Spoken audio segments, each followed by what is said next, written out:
এদিকে পাসপোর্ট জালিয়াতি কাণ্ডে ইন্দুভূষণ হালদারকে গ্রেফতারের পর এবার একাধিক তথ্য পাওয়া যাচ্ছে। ৩০০টি পাসপোর্ট তৈরি করেছে এই ধৃত ইন্দুভূষণ হালদার, এমনটাই ইডি দাবি করেছে। আনন্দপুরে যে পাসপোর্টের অফিস রয়েছে তার বাইরে ইন্দুভূষণের ঘাঁটি ছিল। পাক নাগরিক আজাদ মল্লিকের সঙ্গে মিলে জাল পাসপোর্ট চক্র চালাতো ইন্দুভূষণ, এমনটাই ইডির দাবি। এই জাল পাসপোর্ট কাণ্ডে আপনারা জানেন আগে আজাদ মল্লিককে গ্রেফতার করা হয়েছিল এবং তার ফোন থেকে তথ্য পেয়েই কিন্তু ইন্দুভূষণ হালদারকে গ্রেফতার করা হয়, যার পর একাধিক নতুন চাঞ্চল্যকর তথ্য পাওয়া যাচ্ছে। ৩০০টি পাসপোর্ট এই ধৃত ইন্দুভূষণ সে নিজে তৈরি করেছে অর্থের বিনিময়ে। আনন্দপুরে যে পাসপোর্ট অফিস রয়েছে তার বাইরেই কিন্তু একেবারে ইন্দুভূষণ ঘাঁটি গেড়েছিল এবং এখান থেকেই কিন্তু এই পাসপোর্ট সে টাকার বিনিময়ে তৈরি করত। পাক নাগরিক আজাদ মল্লিকের সঙ্গে মিলে এই জাল পাসপোর্ট চক্র ইন্দুভূষণ চালাতো, এমনটাই ইডি আধিকারিকরা দাবি করেছেন। প্রকাশ সিনহা আমাদের প্রতিনিধি রয়েছেন আমাদের সঙ্গে। প্রকাশের আগে আমরা জানি যে আজাদ মল্লিকের সূত্র ধরে ইন্দুভূষণ হালদারের হদিশ পাওয়া যায়। এই ইন্দুভূষণ হালদার কিভাবে এই জালিয়াতি চক্র চালিয়ে যাচ্ছে? জাল পাসপোর্ট কাণ্ডে ইডির হাতে চাঞ্চল্যকর তথ্য। ইডি আধিকারিকরা দাবি করছেন যে এজেন্ট ইন্দুভূষণ হালদারকে গ্রেফতার করা হয়েছে। সে এক একটা পাসপোর্ট বানানোর জন্য ৫০,০০০ টাকা করে নিত, এমনই দাবি কিন্তু আজাদ মল্লিক, যাকে পাক নাগরিক হিসেবে গ্রেফতার করা হয়েছিল, সে ইডির সামনে করেছে। এবং ইডি আধিকারিকরা দাবি করছেন যে তদন্ত করতে গিয়ে এখন পর্যন্ত যেটা জানা গেছে যে ইন্দুভূষণ হালদার, যাকে গ্রেফতার করে দফায় দফায় জিজ্ঞাসাবাদ করা হচ্ছে, তার ঘাঁটি ছিল রুবি হাসপাতালের পেছনে যে পাসপোর্ট অফিস, সেই পাসপোর্ট অফিসের বাইরে। এবং সেখান থেকেই এখন পর্যন্ত যেটা ইডি তরফে দাবি করা হচ্ছে ৩০০-র বেশি পাসপোর্ট সে বানিয়েছে।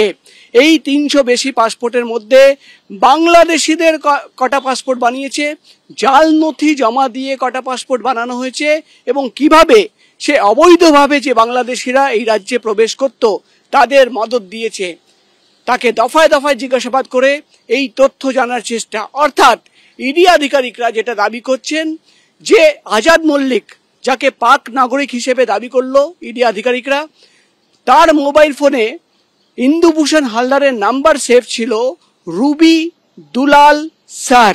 তাকে কেন স্যার হিসেবে মোবাইল নাম্বার সেভ করা হয়েছিল, তার কি ভূমিকা ছিল, এবং রুবি হাসপাতালের পেছনে যে পাসপোর্ট অফিস, সেই পাসপোর্ট অফিসের বাইরে যে র্যাকেট কাজ করত, সেখানে আরও কারা কারা অ্যাক্টিভ ছিল। ৫০,০০০ টাকা করে এক একটা পাসপোর্ট মানেই হচ্ছে ৩০০ পাসপোর্টের জন্য প্রায় ১.৫ কোটি টাকা। এই ১.৫ কোটি টাকা কোথায় গেল, কাদের কাছে পৌঁছে গেল, পাসপোর্ট অফিসের ভেতরে কেউ এর মধ্যে এই র্যাকেটের সঙ্গে ইনভলভ রয়েছে কিনা, সেটাও কিন্তু এখন তদন্তের বিষয়, যার উত্তর পাওয়ার জন্য দফায় দফায় ইন্দুভূষণ হালদারকে জিজ্ঞাসাবাদ করা হচ্ছে। এবং ১৮ তারিখ যেদিন আবার তাকে কোর্টে তোলা হবে, সেদিন কিন্তু একটা বিস্তারিত রিপোর্ট ইডি তরফে পেশ করা হবে আদালতে, এমনই খবর আমরা ইডি সূত্র মারফত জানতে পারছি। ক্যামেরায় পার্থর সঙ্গে প্রকাশ সিনহা, এবিপি আনন্দ, কলকাতা। মঙ্গলবার দুর্গাপুর গণধর্ষণ কাণ্ডে গ্রেফতার হয়েছে মালদার কালিয়াচকের বাসিন্দা নির্যাতিতার সহপাঠী ওয়াসিফ আলী। জঙ্গিপুরের স্কুল থেকে উচ্চ মাধ্যমিক পাশ করে আইকিউ সিটি মেডিকেলে ডাক্তারি পড়তে গেছিল ওয়াসিফ। গ্রামবাসীরা বলছেন জমি জায়গা বিক্রি করে ছেলেকে ডাক্তার বানাতে পাঠিয়েছিলেন তার বাবা। ছোটবেলা থেকেই শান্ত ধীরস্থির ছেলেটাই এখন দুর্গাপুর গণধর্ষণ কাণ্ডে পুলিশ হেফাজতে। গ্রামের প্রথম মেডিকেল পড়ুয়া, সবার গর্ব। গ্রাম থেকে প্রথম কেউ ডাক্তার হবে বলে কথা। কিন্তু দুর্গাপুর গণধর্ষণ কাণ্ডে আপাতত পুলিশ হেফাজতে ঠাঁই হয়েছে তার। আমি একটা বার্তা দিচ্ছি, বন্ধুদেরকে আর বিশ্বাস করো না, এই বিশ্বাস করলে নরকই যাবে। দুর্গাপুর গণধর্ষণ কাণ্ডে মঙ্গলবার গ্রেফতার হয়েছে নির্যাতিতার সহপাঠী ওয়াসিফ আলী, যার বাড়ি মালদার কালিয়াচকের সিলামপুর গ্রামে। ছোট থেকে গ্রামের বাইরে থেকে লেখাপড়া করেছেন ওয়াসিফ। মাধ্যমিক ও উচ্চ মাধ্যমিক পাশ করেন জঙ্গিপুরের একটি আবাসিক স্কুল থেকে। এরপর ডাক্তারি পড়ার জন্য সর্বভারতীয় প্রবেশিকা নিট পাশ করে দুর্গাপুরের আইকিউ সিটি মেডিকেল কলেজে ভর্তি হন ওয়াসিফ।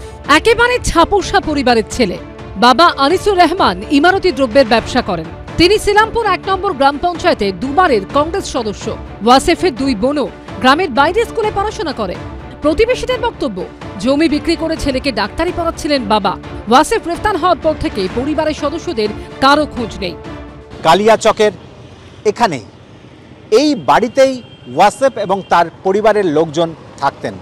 ওয়াসেফ ছোট থেকেই বিভিন্ন মিশনে পড়াশুনো করে এবং তারপরে সে দুর্গাপুরে পড়তে যায় এবং এই বাড়িতে নিচের তলায় তার বাবার ইমারতির ব্যবসা ছিল এবং সেই পারিবারিক ব্যবসা আজ কার্যত বন্ধ হয়ে রয়েছে, গোটা বাড়ি তালাবন্ধ অবস্থায়। এদিকে তো আমাদের এখানে রিপোর্টটা ভালোই আছে ছেলেটার, বাইরে কি করছে কে বলতে পারবে, সেটা পড়াশোনার জন্য ওর বাবা পাঠিয়েছে, তারপরে কি ঘটনা হলো সে তো আমরা জানি না। ভদ্র ছেলে, কথা কম বলে কিন্তু যোগ্যতা ছেলে, লেখাপড়ার দিক দিয়ে ভালো, ফ্যামিলিটাও খুব ভালো। ওয়াসেফের পরিবার এখন কোথায় প্রতিবেশীরা তা জানেন না। দোকানদারি দেখে তো বুঝতেই পারছেন কিরকম অবস্থা, কিরকম বাড়িঘর। ব্যাপার হচ্ছে হয়তো বাপের জমি জায়গা বিক্রি করে ছেলেটাকে মানুষ করার জন্য, ডাক্তারি লাইন পড়াবার জন্য, একটা তৈরি করার জন্য ছেলেটাকে মানুষ করছে। সামনে ছিল উজ্জ্বল ভবিষ্যৎ, কিন্তু সেই ছেলের বিরুদ্ধেই এখন ভয়ঙ্কর অভিযোগ। ডাক্তারি পড়ার পরিবর্তে ঠাঁই পুলিশের লকআপে। রাজীব চৌধুরী রিপোর্ট, এবিপি আনন্দ। দুর্গাপুরের ডাক্তারি পড়ুয়াকে গণধর্ষণ কাণ্ডে গ্রেফতার করা হয়েছে নির্যাতিতারই সহপাঠীকে। বুধবার এই প্রসঙ্গে নির্যাতিতার বাবা বলেন, আমি তো প্রথম থেকে বলেছি, সব সময় বলেছি ওই ছেলেটা ক্রাইম করেছে। কেন তার এই সন্দেহ, তারও ব্যাখ্যা দিয়েছে নির্যাতিতার বাবা। তিনি প্রশ্ন তুলছেন, মেয়ের ওপর যখন অ্যাটাক হলো তখনই কেন সহপাঠী দৌড়ে এসে সবাইকে বললেন না? নিদেন পক্ষে ফোন করেও কেন বললেন না? আমি তো প্রথম থেকে বলেছি, সব সময় বলেছি ওই ছেলেটা ক্রাইম করেছে। দুর্গাপুরের ডাক্তারি পড়ুয়াকে গণধর্ষণের অভিযোগে 4 দিন পর নির্যাতিতার সহপাঠী MBBS এর দ্বিতীয় বর্ষের ছাত্র ওয়াসিফ আলীকে গ্রেফতার করেছে পুলিশ। মঙ্গলবারে নির্যাতিতার গোপন জবানবন্দি রেকর্ড করা হয়। পুলিশ সূত্রে খবর, সেই জবানবন্দির উপর ভিত্তি করেই তার সহপাঠীকে গ্রেফতার করা হয়েছে। ধৃতের বক্তব্যে বেশ কিছু অসঙ্গতি ধরা পড়েছে, বেশ কিছু তথ্য প্রমাণও পেয়েছে পুলিশ। গোটা ঘটনায় সহপাঠীর ভূমিকা নিয়ে প্রথম থেকেই সরব ছিলেন নির্যাতিতার বাবা। সূত্রের খবর, অভিযোগপত্রে নির্যাতিতার বাবা দাবি করেছিলেন ওয়াসিফ আলী তার মেয়েকে ভুল বুঝিয়ে ফাঁকা জায়গায় নিয়ে গেছিলেন। তারপর তারা জানতে পারেন ওয়াসিফ আলী ও তার বন্ধুরা মেয়েকে গণধর্ষণ করেছেন। ওই ছেলের দায়িত্ব ছিল, ঠিক আছে আমার মেয়ে ওদের সঙ্গে গেছে, ঠিক আছে, সেখানে আমার মেয়েকে অ্যাটাক হলো, তুই তো সঙ্গে সঙ্গে আসে বলতে পারতি, সিকিউরিটি গার্ড ছিল, মোবাইল ছিল, তাহলে কিছু অসুবিধা হতো নি। তো এসব তো কাজ তো ওই ছেলের ভূমিকা তো সম্পূর্ণ আছে। নির্যাতিতার বাবার দাবি, পরিকল্পনা মাফিক সব করা হয়েছে। সেই সহপাঠীর সম্পূর্ণ পরিকল্পনাই আছে, প্রি প্ল্যান হয়েছিল, নাহলে এটা হবে কি করে বলুন? ওটা আগে প্ল্যান হয়েছিল, প্ল্যান মতো সেটিং করে ও আমার মেয়েকে এটা সেটা বলে ওকে বাইরে নিয়ে গেলো। এইসব বদমাশির মুখ্য কার্পেটদার হচ্ছে ওই ছেলেটা, তার বন্ধুটা।